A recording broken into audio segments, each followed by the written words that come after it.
All right, thank you, Howie. Now joining me is Mets Hall of Famer and fan favorite Mookie Wilson. Mookie, thanks so much for joining us on our Mets on Deck show. Hey, thanks for having me. All right, Mookie, so I want to talk a little bit about the MLB draft since it's the final day.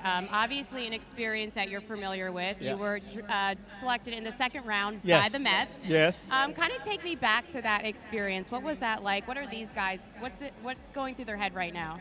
Well, for guys who are predicted to be drafted in high rounds, it's nerve-wracking.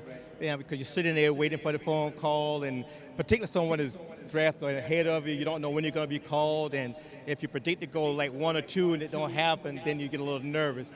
But it's probably one of the most frustrating times and fun times of your life. What about for you? Like, do you remember exactly the moment when you got the phone call, where you were, who was with you? Well, I don't exactly remember the time because I was actually playing the game. Oh. So I didn't know that I was drafted until later on. All right. What about any advice for these guys that have just been selected? Well, the one thing I can say is being drafted is a lot of fun, but that's a nice time to go to work. And you have to be patient and trust the process. I know people hear the word process a lot, but it's true because a lot of things are going to happen. You're going to have to make some changes, make adjustments along the way, and you just have to trust the people that's going in charge to take in your development. All right, now let's move a couple years to your rookie year. You obviously had success right off the bat, 24 stolen bases, 8 triples. Those are both Mets rookie records to this date.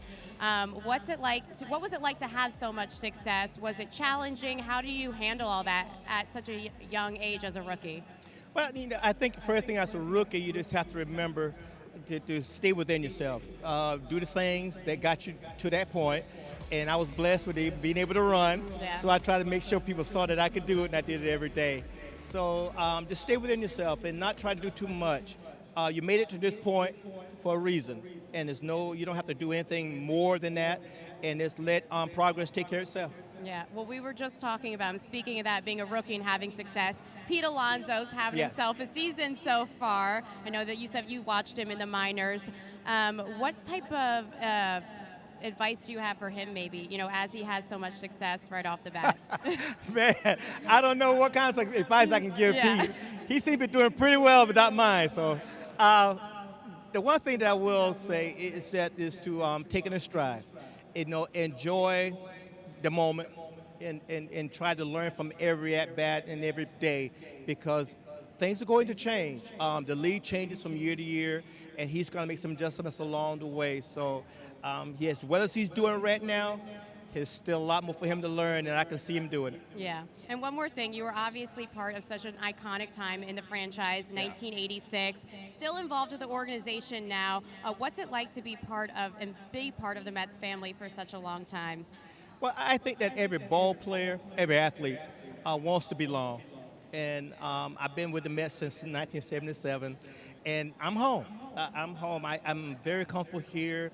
New York has embraced me as a New Yorker, and which is tough. It's a tough adjustment for me originally, but this is a place to play. And I think once a player is placed on the city for a length of time, becomes part of the community, and fans know what they expect. He knows what they expect from the fans. And I think it's time for players to embrace where they're playing, embrace their responsibility as professional athletes in their communities, and just enjoy the community for what it is. Enjoy New York. Yeah, well, we're glad that you enjoy New York and you're still here, and I think I speak for everyone here watching. So thank you for joining us here on the Mets on Deck show. Yep. It's a pleasure to have you. And now we're going to send it over to Wayne Randazzo with the Wayne Randazzo Report.